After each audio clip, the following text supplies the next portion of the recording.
Hi friends, welcome back to our channel. അഞ്ചാം ക്ലാസ്സിലെ കൂട്ടുകാർക്ക് ഇന്ന് മലയാളം അടിസ്ഥാന പാഠാവലി ആയിരുന്നു എക്സാം ഉണ്ടായിരുന്നത്. അപ്പോൾ എല്ലാവരും പരീക്ഷയൊക്കെ നന്നായി എഴുതിയെന്ന് വിചാരിക്കുന്നു. അപ്പോൾ നമ്മൾ ഈ വീഡിയോയിൽ ഇന്ന് നടന്നിട്ടുണ്ടായിരുന്ന എക്സാമിൻ്റെ ചോദ്യങ്ങളുടെ ഉത്തരങ്ങളാണ് നോക്കുന്നത്. അപ്പോൾ നമുക്ക് ഓരോ ചോദ്യങ്ങളായി നോക്കാം. അപ്പോൾ എല്ലാത്തിലത്തെ നിർദ്ദേശങ്ങളും പോലെ തന്നെ 6 പ്രവർത്തനങ്ങളാണുള്ളത്. അതിൽ ഒന്നാമത്തെ പ്രവർത്തനം എല്ലാവരും എഴുതേണ്ടതാണ്. ബാക്കി 2 മുതൽ 6 വരെയുള്ള പ്രവർത്തനങ്ങളിൽ ഏതെങ്കിലും 4 എണ്ണത്തിന് മാത്രം ഉത്തരം എഴുതിയാൽ മതി. ഇനി നമുക്ക് പ്രവർത്തനം 1 നോക്കാം. പ്രവർത്തനം 1 വായിക്കാം എഴുതാം. അപ്പോൾ ഇവിടെ വായിക്കാം എഴുതാമെന്ന് പറഞ്ഞിട്ടൊരു ഖണ്ഡികയാണ് കൊടുത്തിരിക്കുന്നത്. കാരൂർ നീലകണ്ഠപിള്ള എഴുതിയിട്ടുള്ള അഴകനും പൂവാലിയും എന്ന് പറയുന്ന ഒരു ഭാഗമാണ് ഇവിടെ കൊടുത്തിരിക്കുന്നത്. അഴകനു 12-13 വയസ്സ് കാണും. കന്നുകാലി മേയ്ക്കുന്നവനാണ് അവൻ. ഒരു ദിവസം കാലത്തെ അഴകൻ പശുക്കളെയും കൊണ്ട് മേച്ചിൽ സ്ഥലത്തേക്ക് പുറപ്പെട്ടു. വളക്കൊമ്പ്, കണ്ണമ്മ, പൂവാലി ഇങ്ങനെ 3 പശുക്കൾ. വൈകുന്നേരത്തെ അഴകൻ തിരിച്ചു വരികയുള്ളൂ. ഉച്ചത്തേക്ക് ചോറും കറിയും ഓരോ ദിവസവും ഓരോ വീട്ടിൽ നിന്നും കൊടുക്കും. അന്ന് ചോറ് പൊതിഞ്ഞു കെട്ടി ഒരു സഞ്ചിയിലിട്ടു. സഞ്ചി തോളിൽ തൂക്കി. അതിൽ ഒരു പിച്ചാത്തിയുമുണ്ട്.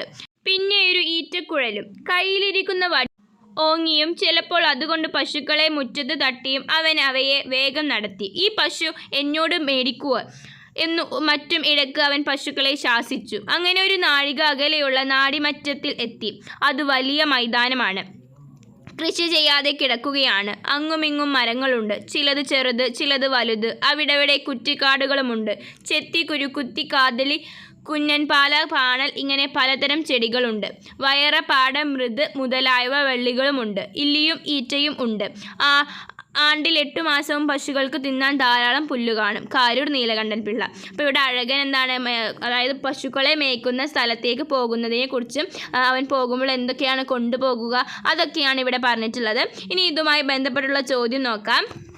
ഒന്നാമത്തെ ചോദ്യം, അഴകന് ചോറും കറിയും ലഭിച്ചുകൊണ്ടിരുന്നത് സ്വന്തം വീട്ടിൽ നിന്ന്, ഓരോ വീട്ടിൽ നിന്ന്, ഹോട്ടലിൽ നിന്ന്. എവിടെയാണ് അത് വായിച്ചപ്പോൾ നമുക്ക് മനസ്സിലായി. ഓരോ വീട്ടിൽ നിന്ന്, അതാണ് ഉത്തരം. രണ്ടാമത്തെ ചോദ്യം, അഴകൻ ചോറ് പൊതിയോടൊപ്പം സഞ്ചിയിൽ സൂക്ഷിച്ചത് എന്തൊക്കെ? വടിയും പുല്ലും, വളക്കൊമ്പിയും, കണ്ണമ്മയും, പൂവാലിയും, പിച്ചാത്തിയും, ഈറ്റക്കുഴലും. എന്താണ് സഞ്ചിയിൽ സൂക്ഷിച്ചിരുന്നത്? പിച്ചാത്തിയും ഈറ്റക്കുഴലും. മൂന്നാമത്തെ ചോദ്യം, നാടിമറ്റം എന്നാൽ പുഴയാണ്, കുന്നാണ്, മൈതാനമാണ്. എന്താണ് ഉത്തരം? മൈതാനമാണ്. ഇനി നാലാമത്തെ ചോദ്യം, നാടിമറ്റത്തിലെ പലതരം ചെടികളിൽ നിന്ന് കുരുക്കുത്തി, പനിനീർ, സൂര്യകാന്തി. ചെടികളിൽ ഒന്നേതാണ് ഇവിടെ കൊടുത്തിരിക്കുന്നതിൽ ഉത്തരം?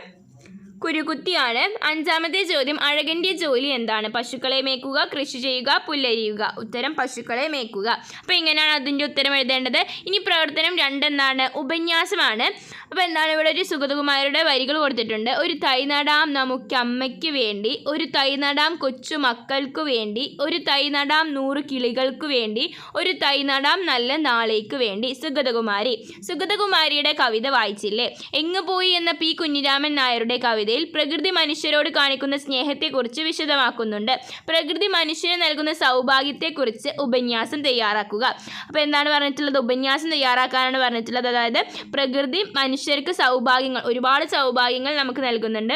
അപ്പോൾ അതിനെക്കുറിച്ചിട്ട് വിശദീകരിച്ചിട്ട് ഉപന്യാസം തയ്യാറാക്കാനാണ് പറഞ്ഞിട്ടുള്ളത്. അപ്പോൾ അത് കൂട്ടുകാർ ചെയ്തിട്ടുണ്ടാകുമെന്ന് വിചാരിക്കുന്നു. ഉപന്യാസം നിങ്ങൾ എഴുതുമ്പോൾ ആദ്യം ഒരു തുടക്കം, അതുപോലെ തന്നെ അവസാനം ഒക്കെ നന്നായി എഴുതാൻ ശ്രദ്ധിക്കണം. അപ്പോൾ അത് കൂട്ടുകാർ ചെയ്തിരിക്കുമെന്ന് വിചാരിക്കുന്നു. ഇനി പ്രവർത്തനം 3 എന്താണെന്ന് നോക്കാം. പ്രവർത്തനം 3 അനുഭവക്കുറിപ്പാണ്. MTയുടെ വിഷുവിനെ കുറിച്ചുള്ള ഓർമ്മകൾ നമ്മൾ പഠിച്ചിട്ടുണ്ട്. നിങ്ങളും പല ആഘോഷങ്ങളിൽ പങ്കെടുത്തിട്ടുണ്ടല്ലോ. ഏതെങ്കിലും ഒരു ആഘോഷ അനുഭവത്തെക്കുറിച്ച് കുറിപ്പ് തയ്യാറാക്കുക. അപ്പോൾ ഇത് കൂട്ടുകാരുടെ അനുഭവമാണ് എഴുതേണ്ടത്. അപ്പോൾ നമ്മൾ ഒരുപാട് സ്കൂളുകളിലാവട്ടെ അതുപോലെ തന്നെ വീടുകളിലുമൊക്കെ ഒരുപാട് ആഘോഷാനുഭവങ്ങൾ നമുക്കുണ്ടായിട്ടുണ്ടാകും. അപ്പോൾ അതിൽ നിങ്ങൾക്ക് ഇപ്പോഴും മനസ്സിൽ തട്ടി നിൽക്കുന്ന ഒരു ഓർമ്മയുണ്ടെങ്കിൽ അത് നിങ്ങളോട് കുറിപ്പായിട്ട് എഴുതാനാണ് പറഞ്ഞിട്ടുണ്ടായിരുന്നത്. അപ്പോൾ അത് കൂട്ടുകാർ ചെയ്തിരിക്കുമെന്ന് വിചാരിക്കുന്നു. ഇനി അതിലെ ബി ചോദ്യം, വിഷുക്കാലത്തെ പ്രധാന ആഘോഷം എന്ത്? പടക്കം പൊട്ടിക്കുക, പൂക്കളമൊരുക്കുക, പാട്ട് പാടുക. എന്താണ് പ്രധാന ആഘോഷം? ഉത്തരം പടക്കം പൊട്ടിക്കുക എന്നതാണ്. ഇനി പ്രവർത്തനം 4 പോസ്റ്ററാണ്. പ്രകൃതിയും മനുഷ്യനും തമ്മിലുള്ള ഇഴയടുപ്പം ഭൂമിയുടെ നിലനിൽപ്പിന് അനിവാര്യമാണ്. എന്നാൽ പ്രകൃതി ചൂഷണത്തിൻ്റെ ഭാഗമായി വെള്ളപ്പൊക്കം, കാലാവസ്ഥ വ്യതിയാനം, ജലദൗർലഭ്യം എന്നിങ്ങനെ വിവിധ പ്രശ്നങ്ങൾ നാം അനുഭവിക്കുന്നുണ്ട്.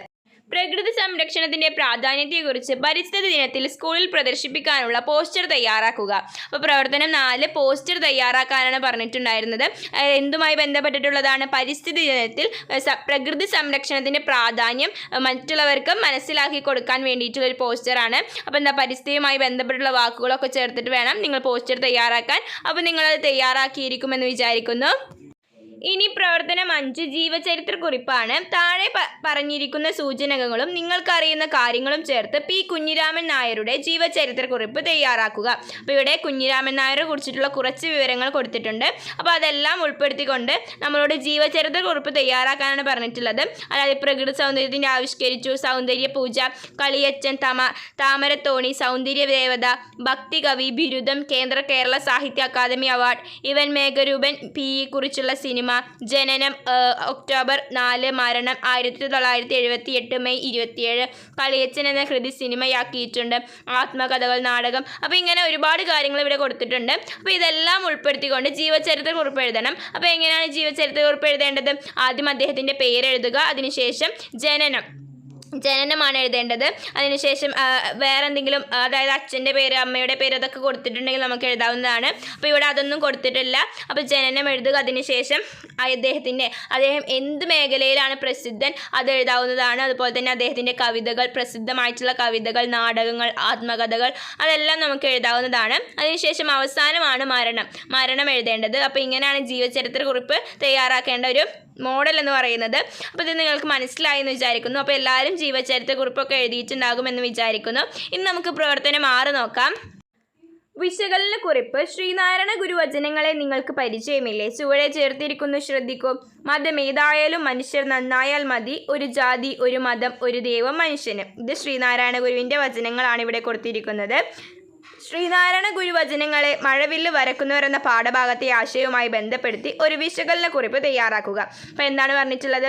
നമ്മൾ നമുക്ക് പഠിക്കാനുണ്ടായിട്ടുണ്ടായിരുന്ന മഴവില്ല് വരക്കുന്നവർ എന്ന് പറയുന്ന പാഠഭാഗത്തിലെ അതിലെ ആശയവും അതുപോലെ തന്നെ ഇവിടെ കൊടുത്തിരിക്കുന്ന ശ്രീനാരായണ ഗുരുവിൻ്റെ വചനങ്ങളും എല്ലാം ഉൾപ്പെടുത്തിക്കൊണ്ട് അതിനെ വിശകലന കുറിപ്പ് തയ്യാറാക്കാനാണ് പറഞ്ഞിട്ടുള്ളത്. 2 കൂടി വിശകലനം ചെയ്തിട്ട് കുറിപ്പ് എഴുതാനാണ് പറഞ്ഞിട്ടുണ്ടായിരുന്നത്. അപ്പോൾ അത് കൂട്ടുകാർ ചെയ്തിരിക്കുമെന്ന് വിചാരിക്കുന്നു. ഇനി അതിലെ ബി ചോദ്യം, ഭൂമിയിൽ മഴവില്ല് വരക്കുന്നവർ ആരാണ്? കുട്ടികൾ, മുതിർന്നവർ, പക്ഷികൾ. ആരാണ്? ഉത്തരം കുട്ടികളാണ്. അപ്പോൾ ഇത്രയും പ്രവർത്തനങ്ങളായിരുന്നു ഇന്നത്തെ എക്സാമിന് ഉണ്ടായിരുന്നത്. അപ്പോൾ ഇന്നത്തെ എക്സാം എല്ലാവർക്കും എളുപ്പമായിട്ടുണ്ടായിരുന്നു എന്ന് വിചാരിക്കുന്നു. Thanks for watching.